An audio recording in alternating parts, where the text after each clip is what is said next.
Hello mga ka-subscribers! So, ito na po yung ating mga naharbat. Ayan po oh.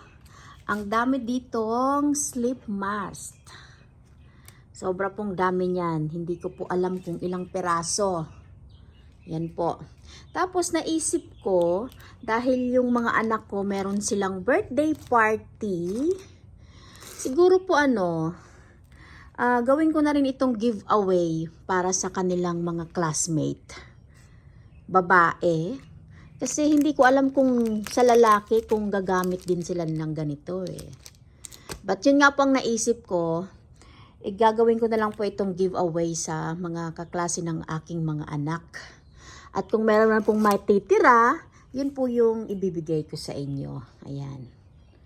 Ayan po. Tapos ito, sigurado po ako na ito po ay ibibigay ko talaga sa inyo kasi wala